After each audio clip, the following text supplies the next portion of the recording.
বিসমিল্লাহির রহমানির রহিম। আসসালামু আলাইকুম। আজকে 2025-এর এসএসসি পরীক্ষার্থীদের রেজাল্ট দেওয়া হয়েছে এবং যারা ভালো রেজাল্ট করেছে এবং যারা ভালো রেজাল্ট করতে পারে নাই বা যারা ফেল করেছে প্রত্যেকের জন্যই শুভকামনা এবং দোয়া রইল। যারা ভালো রেজাল্ট করেছো তারা সামনে যাতে আরও ভালো রেজাল্ট করো এবং জীবনটাকে আরও ভালোভাবে এগিয়ে নিয়ে যাও, এইটাই কামনা করি। আর যারা মোটামুটি রেজাল্ট করেছো সামনের পড়াশোনাগুলোতে তোমরা যাতে আরও ভালো রেজাল্ট করতে পারো সেই মনোযোগী হও, এই দোয়া করি। আর যারা কৃতকার্য হতে পারো না, ফেল করেছো বা খারাপ রেজাল্ট করেছো, তারা আগামী বছর ভালোভাবে প্রিপারেশন নাও যাতে পাশ করে বের হয়ে যেতে পারো। এই কামনা করেই তোমাদের জন্য সব সময় আমার অনেকগুলো স্টুডেন্ট আছে, ওদের জন্যই বা টোটাল বাংলাদেশের সকল স্টুডেন্টদের জন্য বা আত্মীয় স্বজন সবার জন্য এই শুভকামনা। তো আজকে আমার ভিডিওটা আসলে মূলত এদের এ বিষয় না, তারপরেও আজকে যেহেতু এই বিষয়টা আসছে এই জন্য সবার জন্য শুভকামনা জানিয়ে আমার ভিডিওটা প্রথমে শুরু করলাম। তো আজকে আমার ভিডিওটা হচ্ছে, আমি কয়েকদিন পর্যন্ত একটা ভিডিও দেখেছি, বাংলাদেশের অন্যতম অভিনেত্রী বা কণ্ঠশিল্পী ছিল, মডেলিং করতো মিথিলা, তার একটা ভিডিও দেখে মানে আজকে এই ভিডিওটা তৈরি করার জন্য আমি উৎসাহিত হলাম।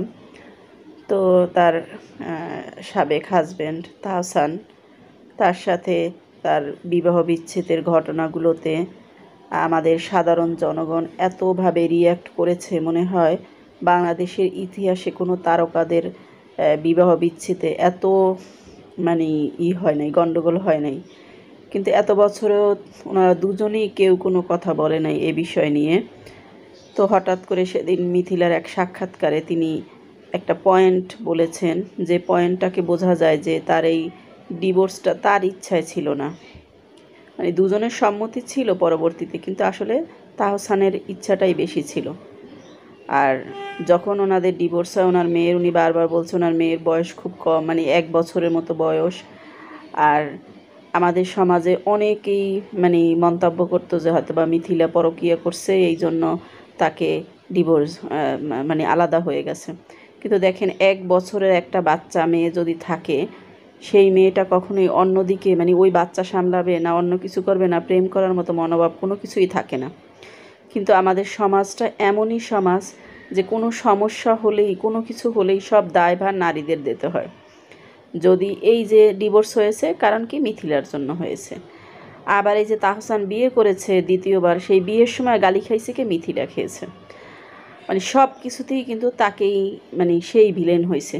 কিন্তু কেন? আমি সেদিন ভিডিওটা দেখে দেখলাম যে একটা পয়েন্ট নিয়ে শুধু কথা বলবো, যে সে বলছে যখন তার মেয়ের বয়স 1 বছর তখন তারা সেপারেশনে চলে যায় এবং 2 বছর তারা সেপারেশনে ছিল, এবং সে প্রায় হয়তো বা ভাবতো মানে এই মনে হয় সব কিছু ঠিক হয়ে যাবে, এই ঠিক হয়ে যাবে।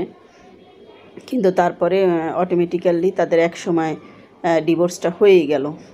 কিন্তু তাহলে এতে কি বোঝা যায়? এতে বোঝা যাচ্ছে যে তার দিক থেকে কিন্তু একটা পজিটিভ দিক ছিল, যে হলো মানে যদি তার দিকে সে অন্য দিক থেকে সাড়া পায় তাহলে সে ডিভোর্সটা নাও দিতে পারতো, কিন্তু হয়তো বা অন্য দিক থেকে সে ওইভাবে সাড়া পায় নাই এবং সে সাড়ার অপেক্ষাও ছিল, তার কথাটা দিয়ে সেটা বোঝা যাচ্ছে। তাহলে আমি দোষ ত্রুটির ক্ষেত্রে যাব না, যে ডিভোর্স হতেই পারে এমন কিছু না, কিন্তু তারপরে আসছে ডিভোর্সটা কার থেকে? তাহসানের দিক থেকে।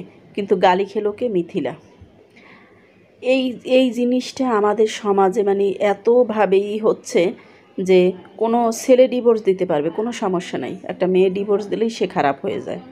হ্যাঁ, এরপরে আর একটা বিষয় হচ্ছে যে বিষয়টা আমার খুব খারাপ লেগেছে, সেটা হচ্ছে একটা হুজুরের বক্তব্য শুনলাম, যে দেখেন এই যে মিথিলা তাহসানের ডিভোর্স হয়ে গেছে, সেই ডিভোর্সে জিতে গেল কে? তাহসান জিতে গেছে। যে কোনো ডিভোর্সেই পুরুষরাই জেতে, মেয়েরা জেতে না। উনি কোন হাদিসে পাইছে যে ডিভোর্স হলেই শুধু পুরুষরাই জিতবে, নারীরা হারবে? যে কোনো ডিভোর্সই হলো কষ্টের, সেটা আল্লাহই ডিভোর্স হলে কষ্ট পান, সে এই হাদিসটা জানেন না? আল্লাহ ব্যতীত হন যদি কোনো ডিভোর্সের কথা শুনেন, তাহলে ডিভোর্স হলেই যে পুরুষরা জিতবেন, এটা কেমন ধরনের হাদিস? এই সকল হুজুরদের জন্যই আমাদের সমাজে খুবই খারাপ ধরনের ফেতনা ফ্যাসাদ লেগে আছে। কারণ সব কিছুতেই তারা উল্টাপাল্টা ফতোয়া দেবে, উল্টাপাল্টা কথা বলবে।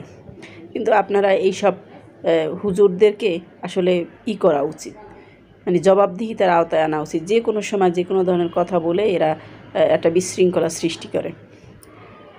তো আমার কথা হলো, যারা এতদিন পর্যন্ত এই যে মিথিলাকে নিয়ে অনেক ধরনের খারাপ কথা বলছে, অনেক ধরনের গালাগালি দিয়েছে, আপনারা এগুলো থেকে এখন বিরত থাকুন।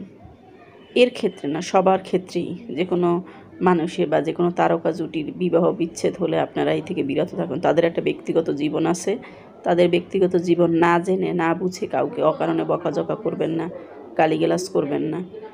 এই মেয়েটা একদিকে তার স্বামীকে হারিয়েছে, অন্যদিকে ছোট একটা বাচ্চা নিয়ে আর্থিক উপার্জনের স্ট্রাগল করছে। সেটা সে কীভাবে করছে, সেই কথাগুলো সেদিন বলে অনেকবারই সে হয়তো বা আপসেট হয়েছে, কিন্তু অন্য ধরনের ব্যক্তিত্ব সম্পন্ন নারী সে ওইভাবে প্রকাশ করতে পারে নাই। তো এই জিনিসগুলো মাথায় রাখবেন এবং সবার প্রতি একটা না জেনে না বুঝে কাউকে কোনো কথা বলবেন না। এইটাই হলো সবার কাছে আমার রিকোয়েস্ট। ভালো থাকবেন সবাই। আসসালামু আলাইকুম।